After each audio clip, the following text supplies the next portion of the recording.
11 years ago, a group of community leaders realized that Colorado's children and families needed a new and powerful partner. They needed the business community to commit its talent and strong voice to supporting early care and education at the state legislature, in the community, and in the workplace. Why did Colorado's children and families need the business community as a partner? Adding the business voice would be a fresh, pragmatic approach to the public policy debate, and putting the business community's support behind important early childhood legislation could help push it over the finish line. Just as important, business leaders could bring their innovative problem-solving skills to bear on school readiness and childcare challenges at the community and workplace levels. To provide the partner Colorado's families needed, those community leaders created EPIC, Executives Partnering to Invest in Children. They formed a membership organization so that business leaders could affirm their support for early care and education by adding their names to EPIC's membership list. And now, 11 years later, EPIC continues to support early care and education in the legislature, in the community, and in the workplace. Hi, I'm Nicole Riel. I'm President and CEO of Executives Partnering to Invest in Children. This year, EPIC played a role in developing and successfully passing through the legislature 3 very important bills to support early care and education. Working closely with the governor's office, our members, and a broad coalition of partners, EPIC helped put Proposition EE on the ballot, which would tax tobacco and vaping products to boost our public health, to support our K-12 public schools, and to provide universal preschool in Colorado. Since June, EPIC has been working really hard to build business community support around this game-changing ballot measure. We urge you to vote yes for Proposition EE to support Colorado's children and a thriving economy for our state. EPIC also took aim at one of the chronic issues surrounding the shortage of high-quality and affordable childcare for Colorado.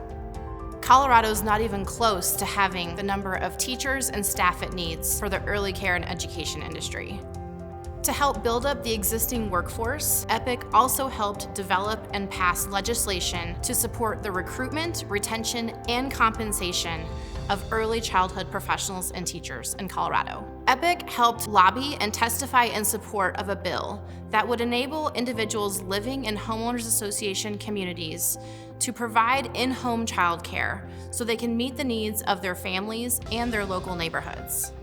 On all of these efforts, EPIC worked closely with nonprofit and community partners, the governor and his staff, and legislators on both sides of the aisle, including Representative James Coleman. What's going on, everybody? My name is James Coleman, and before I'm anything, I'm a father, I'm a man of faith, and I am the state representative for House District 7 for Northeast Denver. Representing House District 7, I've seen it's a real critical need to support higher education, K-12, but especially early childhood education, because that's where it begins. I see a lot of our students not having a great opportunity to succeed because we didn't do our part in making them successful in the beginning. And so for me, I see that in our district, we have a lot of students of color, a lot of low-income students who do not have the same resources as other places in the state. So my primary focus has been on that because I believe in having a great start, you can have a great finish. So last year, we ran a bill regarding real property index that would have allowed us to be able to utilize unused spaces in the state of Colorado, buildings that we can have early childhood education providers use to educate our kids. I thought that was really important because one of the issues we have is cost. And if we have spaces that are not being used that can be made available to our early childhood education providers, why not do it? So in the time that we live in right now, I think racial justice is specifically focused on police accountability and integrity, but I think it's more broad than that. I think it actually deals with making sure that racial justice is a problem that we fix even in education, because our children do not have the same opportunities that we feel like they should all have. And in that, I want to continue to work on great policy like Real Property Index to make sure that we get that kind of bill passed, because that is an inequity, that our children don't have a place to learn, that our teachers don't have a place to teach.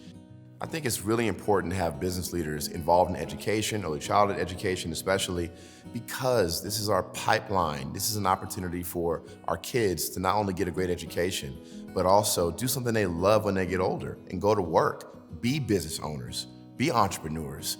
And for us to have that synergy between education and business in an organization like Epic with great leadership, I think that's powerful. And so I want us to continue that great work and continue the partnership with Epic at the state legislature. Continuing its commitment to coupling public policy advocacy with support for family-friendly business practices, Epic has been working with a downtown Denver employer on a bold and innovative response to Colorado's childcare crisis, building an on-site childcare facility for employees in an office tower. Guild Education employs hundreds of workers and has plans to hire hundreds more. Guild also knew that workers need access to high-quality childcare, but often struggle to find it and oftentimes find it unaffordable. Guild Education wanted to help, but it had some big questions. How do we navigate the maze of state and local regulations to put a childcare facility on the third floor of the Republic Plaza? And how does a company that is not in the childcare business create a high-quality program that meets the needs of our employees and children? Enter Epic. Epic has been an incredible partner to have. They helped us navigate all of the state and regulatory issues around having a childcare facility off of the ground floor. And they've done a lot of work with us in the facility, and going forward, we hope that they will continue to introduce us to partners to make the Beehive a success. The Beehive will have a play-based philosophy that mirrors the innovation and inclusivity of Guild Education. When you enter our facility, you will see a natural, beautiful environment that supports curiosity and the creation of community in our students.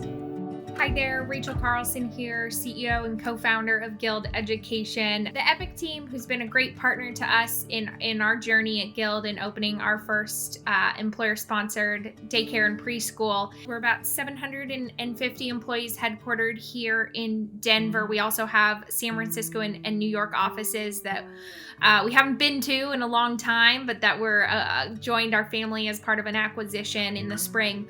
And a little over a year ago, we embarked on a journey to explore what it might look like to open a daycare and preschool in downtown Denver. We're at Republic Plaza, and wanted to really create that opportunity for our employees to have that benefit. We work with employers to offer education to their frontline workers as an employer benefit and part of their corporate strategy. And so it felt aligned with our values. We all stand on the shoulder of giants, and my giant is my grandma Bee, who is a passionate Denver early childhood advocate.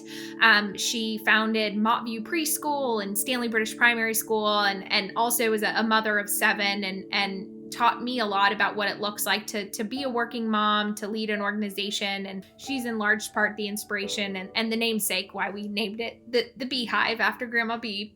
We really hope, if there's one great goal, it's that we change the understanding and create a blueprint for how other organizations in Denver, Colorado, and the country can build early children learning centers, whether that's daycares or preschools, co-located with employers, and really inspire the employer-sponsored model. The number of times I heard that the cost, the insurance expense, was going to be insurmountable for our organization if we wanted to open a childcare center, to then find out that it costs far less. The entire daycare is going to cost less than the average Silicon Valley startup snack budget.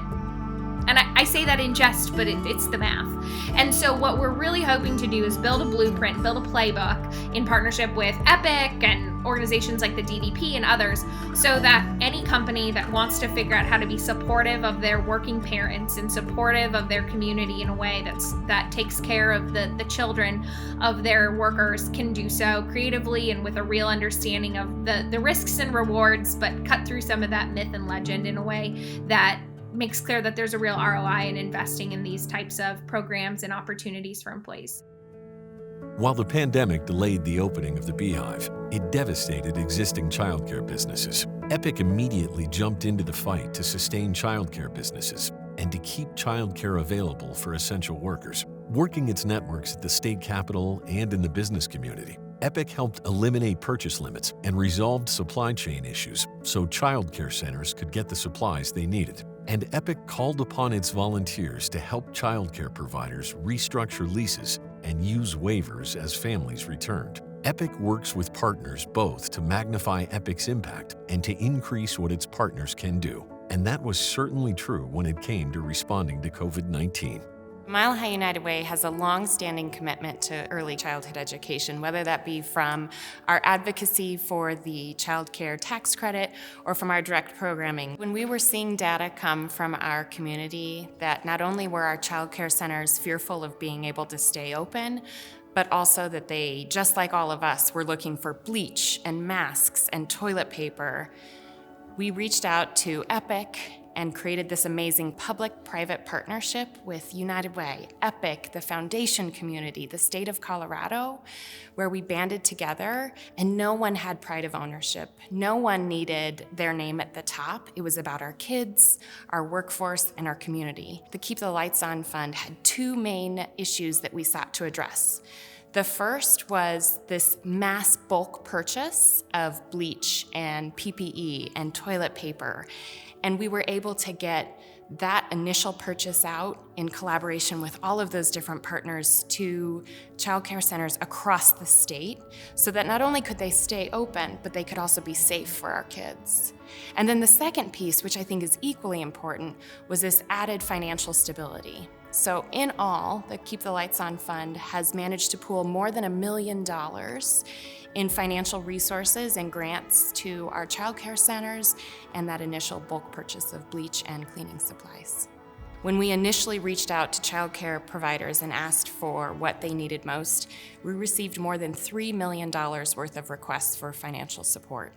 And so while we've made a giant dent in the need, we know that the need to support our child care centers still remains strong.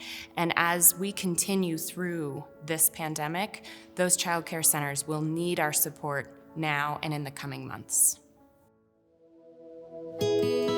And there is more EPIC news. We encourage you to visit EPIC's brand new website, which has more information on EPIC's current work and its plans to do even more.